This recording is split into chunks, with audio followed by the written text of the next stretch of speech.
And what a glorious day to experience nature and energy, one and the same. A glorious day to be suspended between heaven and earth. Take a nice full breath in.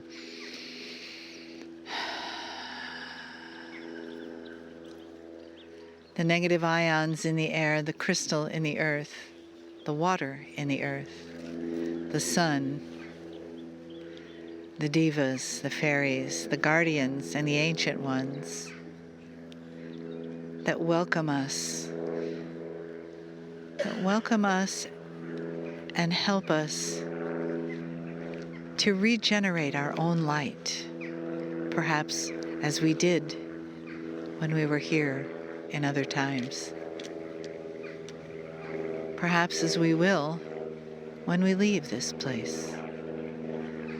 We take the memory of this light and ourselves and the soul memory. So as you prepare yourself to be a vessel for light and Kryon's guidance, let the elements open your hearts, clear your minds, and give you the gifts that are here for you.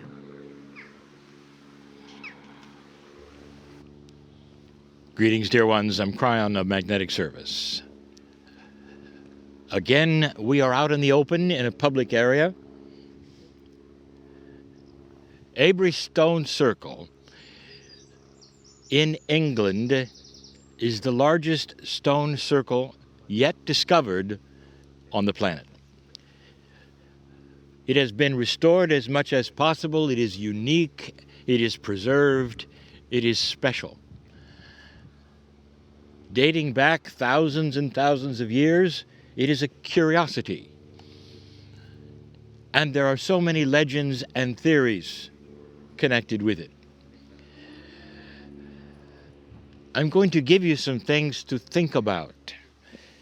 Dear ones, it is not for me to rewrite that which you believe, but to enhance the potential of what might have been. But in doing so, there may be some who are offended by what they have strongly researched and believed for a very long time. And so I give you these things to ponder, not as that which actually has to be, although I will tell you it was. Let me start this way. Depending upon who you speak to and their bias, the ones who built this circle were either pagans or elegant.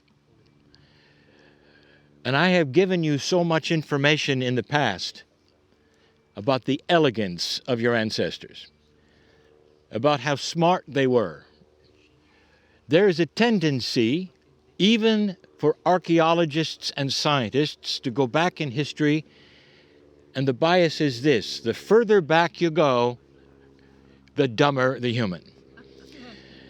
And you see it constantly in the idea of how you might have evolved. But dear ones, the truth of the matter is that 5,000, 9,000 years, you're looking at yourself. You're looking at human nature. You're looking at you with perhaps just a little less technology or knowledge or experience on the planet. And so it's a celebration, dear ones, of how this was built, why it was built, a celebration and an honor of the ancestors who were here. Let me start. Turn the page, as my partner says, and I'm going to give you a story about another place that I sat in called Tiahuanaco. In Bolivia, it is a 4,000-year-old dig, as they say. Slowly they are uncovering what the ancients did. And these ancients, 4,000 to 5,000 years ago, were also considered pagan, And they were also considered not quite so smart. And they dug into layers and discovered something. And I explained what happened in a channeling much like this, where I was sitting in the dirt, but we had official guides from the government listening in. They did not like what I had to say, for it upset everything they believed and the path they were on. It seems that they had dug down and discovered something. Artifacts that didn't belong. Artifacts that predated everything they saw. Some artifacts were from across the ocean. They were simply not in the right place. It stopped the dig completely. And they had to reassess who might have lived there, how this ever could have been, whether it was literally carried from currents and discovered, because it did not make any sense to what they knew and believed about these people in Bolivia at Tiahuanaco. And then I gave them the answer, and they didn't believe it. These people were elegant. They had simply dug down far enough to dig into their museum. They had a museum, dear ones, like you have museums. And they had collected from those overseas who would come visit them. They had trade which was unknown, and they had put a collection of all of these things together in a chamber to be visited by those who lived there. How elegant is this? But the scientists to this day don't see that. They're single-minded and linear. When they find something in the ground, therefore it belongs to who lived there. Instead of even thinking that perhaps those who lived there were elegant enough to build a museum, to restore artifacts of their ancestors or overseas. It begs the question, what are the biases? What do you really believe happened in ancient times? And the further back you go, the less you have to work with. Even here, it's only a hint of the topography that truly was here, except for one thing. It was flat. I'm going to get into that in a moment. You know, bias plays an important part in understanding. And the bias of your culture, as you go backwards and look, has skewed a lot of history because you apply it to yourself. What is important to you, not what might have been important to the ancients. I laugh because what I'm about to tell you could actually happen. 20,000 years from now, perhaps when you have ascended bodies or have gone to other planets or who knows what you are going to do, let us say that some will come back and visit this place called Earth. And they'll find things. And then they will make up their minds based upon their biases. There is a thought in some cultures that the highest thing you'll find in a city is the thing that is most revered and worshipped. Therefore, they will find the great god of Eiffel and make up their mind that this was the worshipped god in the area. They may discover a stadium, and ask the question, what did they do there? And what they are asking and expecting is one answer.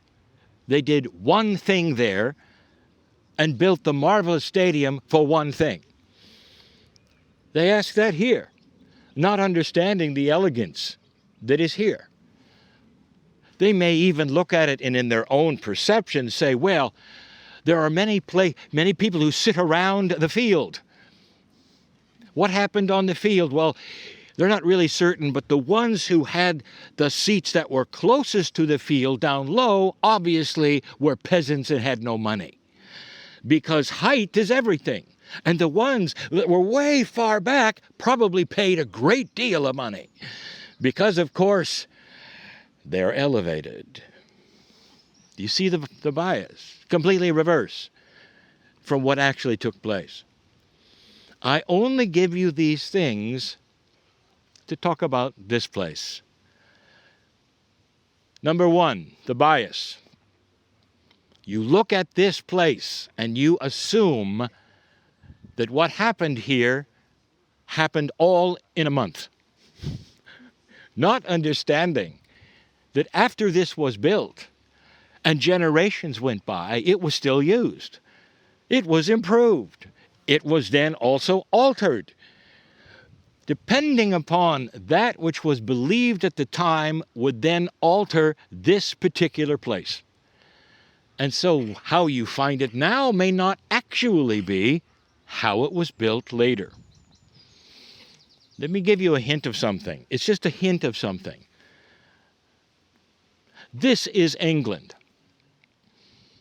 There is a very, very old measuring system here that some societies, including that which my partner lives in, still cling to. And it's all about base 12. How many inches in a foot? How many feet in a yard? What about the 16s and the 32s? Weights and balances and fluids, all in base 12. That's right from here, dear ones. And long after you decided to change it to 10, you still revert to 12s for some things. This entire area was built in base 12. Some of the stones are not here. And the ones who took them away were the ones who built them as they changed things and as they went. So you lost your 144. And when certain things were cosmically correct, they became perhaps sacredly wrong. And then things were moved, just like in Egypt. And so you don't have the full story. You only have the latest story. But the full story, and even the latest story, is magnificent. Here in this place. Where do I go from here? Now, this may very well offend so many who've spent their lives studying. The ones who built this were very smart and very elegant. When you see a henge, the thing that makes a henge is the ditch. And there's usually a ditch around the stones. It's classic here. I want you to see how close the stones are to the ditch. It has to be absolutely flat. Now, you may not see flat today because of what has happened here over century and century and century and century. The village, perhaps, that was here, or the many who were here, in the interim between the time it was built and the time the knowledge was even lost and rediscovered. But it was flat. As flat as it could be. It had to be flat. Now I'll tell you why.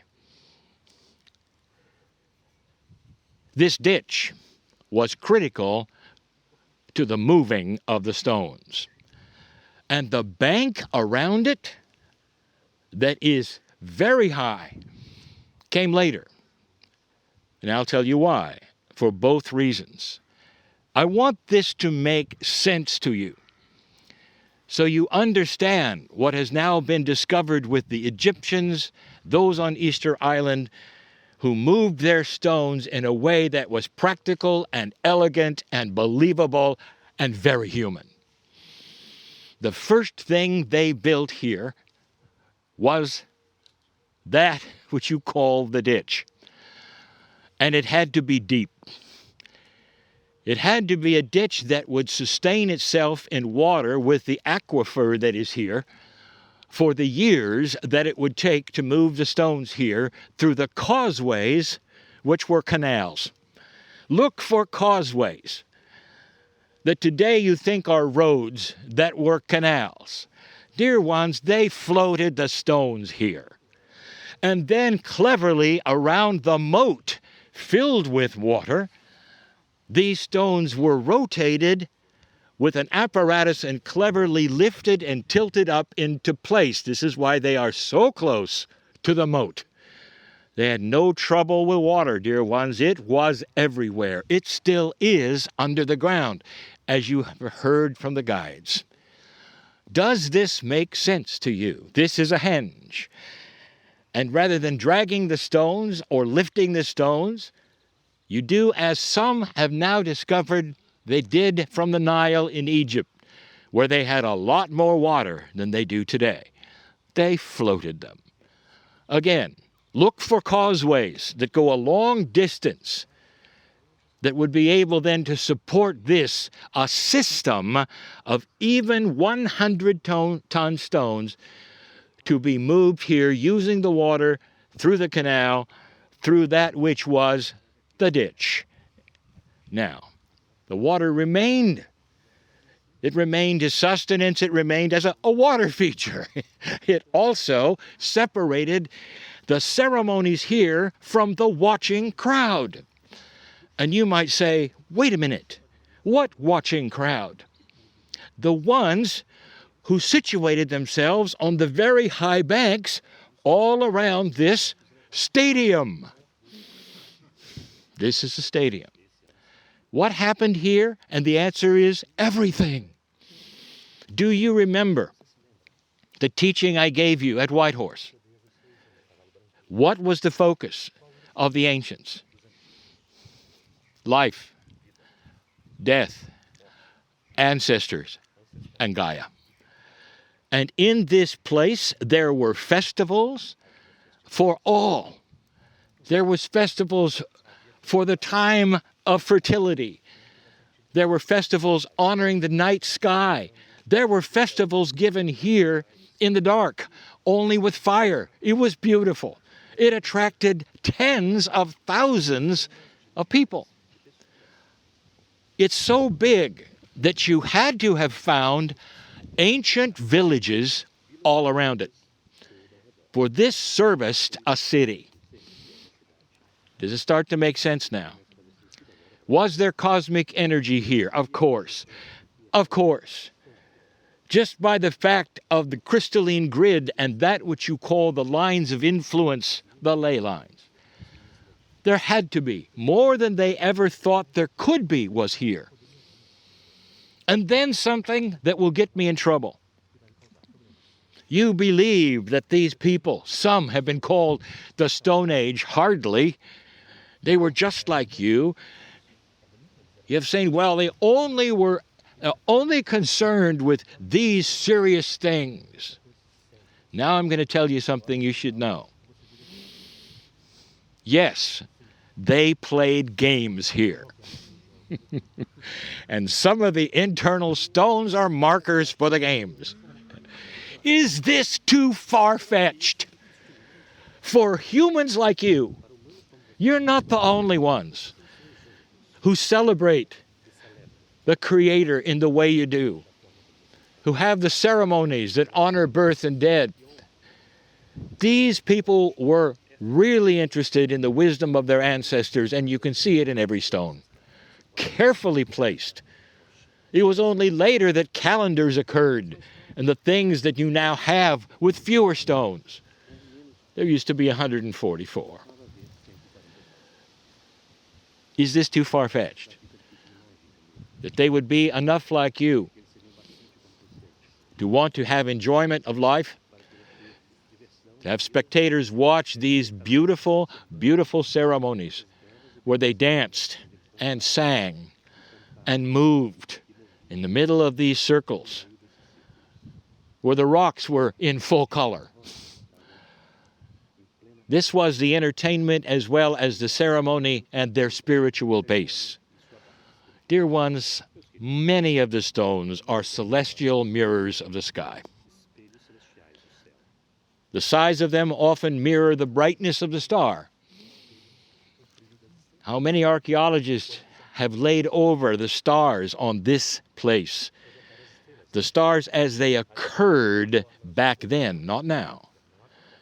For the wobble of the earth changes where the constellations are slightly, year after year. There are many who are starting to put a star map on certain places of the earth, and they find this is where the temples are, this is where the stones are, because that's all they had to look at. Gaia was being honored. Types of year, different ceremonies. Cold and hot and rainy and muddy. There was a lot of water here. Dear ones, this is the truth of the circle. That there is so much more elegance and common sense that anyone has really given credit for. Maybe there'll come a time when you won't see the great Eiffel God and start to have sense made of all those here as though they were you and what you would do here. Again, I say, where was the religion? I finish with this. Let's say you had a magic time machine. Let's say you had a round table that fits the area. And half of the table was occupied by those who built this. And the other half was occupied by the scientists of 2018. And somehow through a screen they could talk. And somehow through a screen they could show visualizations of what they've done and what their culture was like and what they believe. When they were finished, the ones in 2018 would tell them all about the prophets, the knowledge of the one God, the Creator. The ancients, would tell about what they believed and how they had ceremony. And then the screen stops, and they all go back to where they belong. And they talk among themselves on what happened. I'll tell you what those from here would say. They would get together and weep for the future. They would say, at what time did human beings start worshiping humans instead of the creative source of the earth? They say, if this is our future of the planet, we don't want anything of it. Because we know what we know. And the sky tells us, and the weather tells us, and the animal tells us that God, the Creator, has a system that is beautiful and involves the earth. We don't worship humans. And in the future, somehow, some way, that's what happened. And they'll say, thank you, Creator, that we live in this beautiful time. Think about these things and the biases and the beliefs that you tend to put upon those in older times that actually might have known more than you do today. And so it is.